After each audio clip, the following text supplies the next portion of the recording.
Había una vez en lo profundo del pantano una rana llamada Rigby, que tenía un deseo extraordinario. Rigby, a pesar de ser una rana pequeña y ágil, siempre miraba con envidia a una garza majestuosa que pescaba en el estanque. La garza, con su elegancia y su largo cuello, parecía dominar el cielo y el agua, y Rigby anhelaba ser tan grande y majestuosa como ella. Cada día, Rigby observaba a la garza con admiración desde la orilla del estanque. Soñaba con poder volar alto y pescar con gracia como lo hacía su vecina. Pero por más que lo intentaba, Rigby seguía siendo una pequeña rana, limitada por su naturaleza.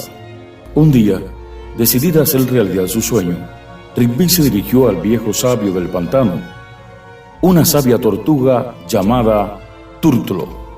En busca de consejo, Rigby le explicó a Túrtulo su deseo de ser más grande que la garza. Túrtulo, con su conocimiento milenario, escuchó atentamente la petición de Rigby y le dio un consejo sabio. Querida Rigby, cada criatura en el pantano tiene su propio lugar y propósito. No necesitas ser más grande que la garza para ser especial. Debes aprender a apreciar y valorar tus propias habilidades y cualidades. Rigby reflexionó sobre las palabras de Túrtulo y se dio cuenta de que había estado enfocándose en lo que no tenía, en lugar de valorar lo que ya poseía. Decidió aceptarse a sí misma tal como era y encontrar felicidad en su propia piel de rana. Desde ese día, Rigby dejó de compararse con la garza y comenzó a disfrutar de su vida en el pantano.